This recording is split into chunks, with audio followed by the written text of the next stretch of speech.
السلام عليكم ورحمة الله وبركاته. وركي هربا ورسوداف وركي هربا ورسوداف قرونكي آذان عدى مقالة مقدشو oo diyaaradihi caalamiga ahaa iyo sidoo kale to safaradii adduunka dhan iyo dalxiisayaashii iyo mas'uuliyiintiba dhex taagan yihiin ayaaba hoobiyaal lagu garaacayba hoobiyaal ney oo mid iyo laba haddana aan ahayn ragga soo tuuraya haddanana xaafad dhexdeed bay ka soo tuurayaan guri dabaqa hoostii bay ka soo tuurayaan meel la arko oo dadku weliba iyagoo arka sawiraan laga qaadayo ayayba ka soo tuurayaan oo gig ka soo siinayaan waadul istaagi doonaa weerarkaasi argagaxa leh ee maanta lagu qaaday garoonka aadan cadde ee magaalada muqdisho safaradii oo hakad galay diyaaradihii caalamiga ahaa oo kala carab gaaray oo shaqadii ay wadeen joojiyey iyadoo weliba laba diyaaradood uu sigay hoobiyahaasi uu ku dhacay meel ay taagnaayeen oo khasaaro badan uu dhalin lahaa xaaladda guud ee garoonka ayaa qodobkeena koowaad ku dul istaagi doonaa dhinaca kaleeto wasiirka gaashaandhigga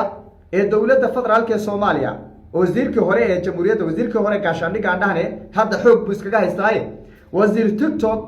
ayaa bartiisa facebooka waxa uu soo geliyay qoraal kale shalay waxayna la wadaagay qoraal uu ku leeyahay waxqabadka uu kusoo bandhigay waxqabadkii inta uu joogay wasaaradda baryahana qoraal buu ka bixilayahay aad moodaysa sabasho kursigeedii ii sii daaya waxa weeye ii daaya halkan aan iska sii joogaya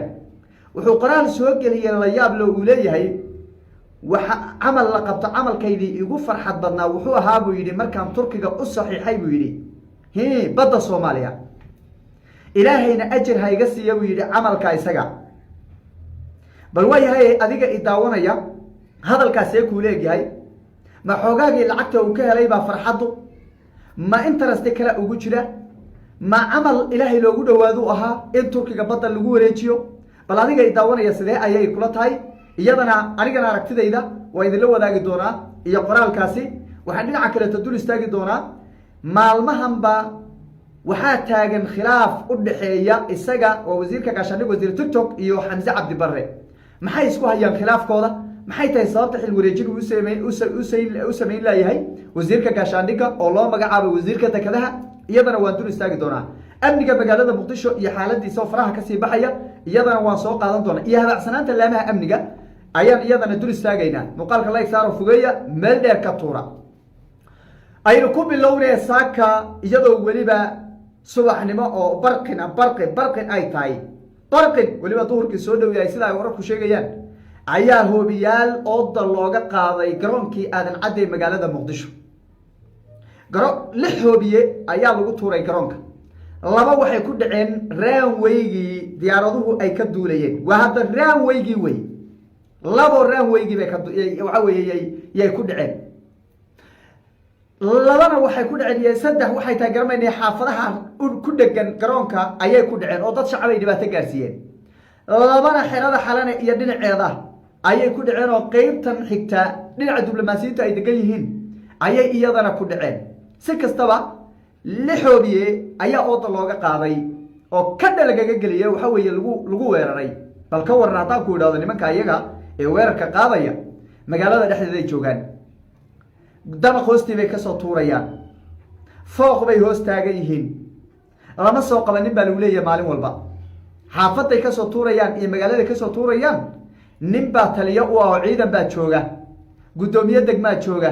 guddoomiye waaxeed xaafadeed baa jooga wax loo soo qabanayana ma jiro bal ka warrama arrintaa cid loo soo qabanaya ma jirto haddii waa yahaye sidee amniga lagu sugayaa ninkan xaafadda ninkan kasoo tuuraya haddaan dabaqa ninkii lahaa lala xisaabtamay oo xaafadda laga soo dhex tuuray ninkii lahaa lala xisaabtamay oo guddoomiyihii xaafaddaas ee guddoomiye waaxeedka lala xisaabtamay oo guddoomiyihii degmada lala xisaabtamay oo taliyihii ciidanka lala xisaabtamay oo waxa weeye laantii c a d da ee u xilsaarnay xaafadda lala xisaabtamay oo dadkii waxaa sameeye lasoo qabanay sidee amni lagu helayaa sidee amni lagu helayaa dee ma jirto amni lama helayo raalli ahaada amni lama helayo arrinta magaalada muqdisho ay ka diglaadeen marka waa taa war garoonka aadan cadde waa ishii dhaqaalaha ee dowladda federaalka iyo ummadda soomaaliyeed waa marinkii kaliya ee soomaaliya oo dhan iyo adduunka isku xidhahayay diblomaasiyiinta caalamka oo dhan meeshay kasoo degahayeen dalxiisayaasha caalamka meeshay kasoo degahayeen caasimadii garoonkeedii iyo ummadii Soomaaliyeed garoonkoodii way cidda waxa weeye amni darrada wada ee maalin walba hoobiyaha ku soo wareeraysan hadana la qabanay soo ayaan darro inteeda leeg ma waa ayaan darro inteeda leeg maanta ilaahay baa bixiyay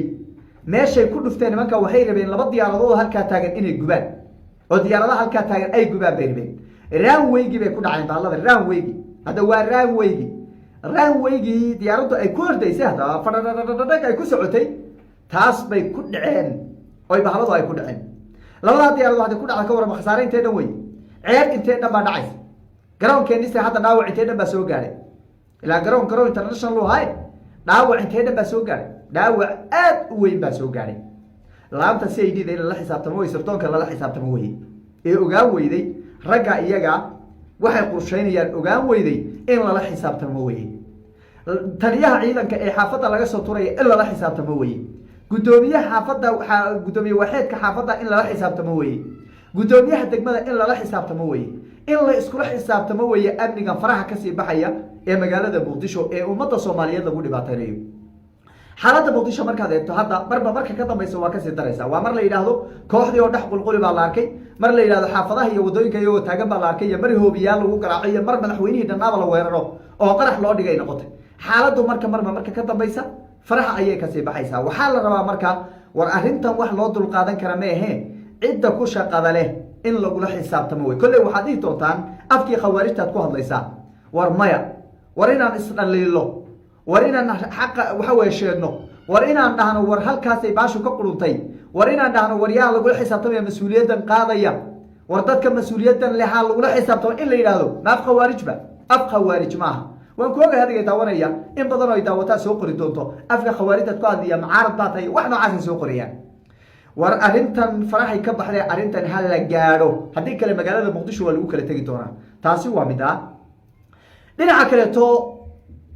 wasiirkii hore gaashaandhigga haddana xoogga ku haysta kursiga ee loo magacaabay wasiirka dekedaha wasiir TikTok ayaa bartiisa Facebook qoraal wuxuu soo galiyay uu ku leeyahay adduunka intaan socday waxaan qabanayay amal la qabto amalkii ugu farxada badnaa wuxuu ahaa buu yiri markaan Turkiga u saxiixnay buu yiri badda Soomaaliya ku wareejinay ilaahay ayaana uga mahad celinayaa in waafajiyay buu yiri amalka isaga waa in arintu ka hadlayo waa Turkiga saxiixa loo saxiixay badda Soomaaliyeed hadaba in mahal isweydiin baa waxay tahay